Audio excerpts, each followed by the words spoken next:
Tasty ആയിട്ടുള്ള ചക്ക വരട്ടിയത് ഉണ്ടാക്കുന്നത് എങ്ങനെയാണെന്ന് നോക്കാം. ഞാൻ ഇതിനു വേണ്ടി നന്നായിട്ട് പഴുത്ത ചക്ക ചെറുതായിട്ട് കട്ട് ചെയ്ത് എടുത്തു വെച്ചിട്ടുണ്ട്. ഇതിപ്പോൾ 1.25 കിലോ ഉണ്ട്. പിന്നെ ഇതിലേക്ക് ചേർക്കുന്നതിന് വേണ്ടി 800 ഗ്രാം ശർക്കരയിലേക്ക് 1.5 ഗ്ലാസ് വെള്ളം ഒഴിച്ചിട്ടൊന്ന് ഉരുക്കി എടുത്തു വെച്ചിട്ടുണ്ട്. ഇനി ശർക്കരപ്പാനി ഒരു അരിപ്പ വഴി അരിച്ച് ചക്കയിലേക്ക് ഒഴിച്ചു കൊടുക്കാം. ഇനി ഇത് ശർക്കരപ്പാനിയിലിട്ട് നല്ലപോലെ വേവിച്ചിട്ടൊന്ന് കുറുക്കിയെടുക്കാം. പിന്നെ ശർക്കര ചേർക്കുന്ന സമയത്ത് നിങ്ങൾ എടുക്കുന്ന ചക്കയുടെ മധുരം നോക്കിയിട്ട് ആവശ്യത്തിനുള്ളത് ചേർത്ത് കൊടുത്താൽ മതിയാവും. പിന്നെ ഇത് അടിയിലൊന്നും പിടിക്കാതിരിക്കുന്നതിന് വേണ്ടി ഇടയ്ക്കിടെ ഒന്ന് ഇളക്കി കൊടുത്തുകൊണ്ടിരിക്കുകയും വേണം. ഇപ്പോൾ ശർക്കരപ്പാനിയിൽ കിടന്ന് ചക്ക നല്ലപോലെ വെന്ത് വരാൻ തുടങ്ങിയിട്ടുണ്ട്. ഈ സമയം ഞാനിത് കുറച്ചൊന്ന് ഉടച്ചു കൊടുക്കുന്നുണ്ട്. അപ്പോൾ നമുക്ക് ഇതിന് പകരമായിട്ട് ചക്ക മിക്സിയുടെ ജാറിലേക്ക് ഇട്ട് അരച്ചെടുത്തിട്ടും ചക്ക വരട്ടിയത് ഉണ്ടാക്കാവുന്നതാണ്. ഇപ്പോൾ ഈ ചക്കയൊക്കെ നല്ലപോലെ വെന്ത് ആ ശർക്കരപ്പാനിയൊക്കെ ചക്കയിലേക്ക് നല്ലപോലെ യോജിച്ച് വന്നിട്ടുണ്ട്. ഈ സമയം ഞാനിതിലേക്ക് ഒരു 4 ടേബിൾ സ്പൂൺ നെയ്യ് കൂടി ചേർത്ത് കൊടുക്കുന്നുണ്ട്.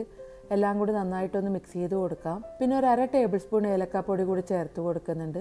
ഇനി ഇതെല്ലാം കൂടി ഒന്ന് ഇളക്കി യോജിപ്പിച്ച് കൊടുക്കാം. പിന്നെ ഇതൊരു ചെറിയ തീയിലിട്ട് ഉരുളിയിൽ നിന്ന് നന്നായിട്ട് വിട്ടു വരുന്ന ഒരു പാകാവുന്നത് വരെ കുക്ക് ചെയ്യാം. ഇപ്പോൾ ആ നെയ്യൊക്കെ ചക്കയിലേക്ക് നല്ലപോലെ യോജിച്ച് ശർക്കരപ്പാനിയൊക്കെ നന്നായിട്ട് കുറുകി ഉരുളിയിൽ നിന്ന് നല്ലപോലെ വിട്ടുവരാൻ തുടങ്ങിയിട്ടുണ്ട്.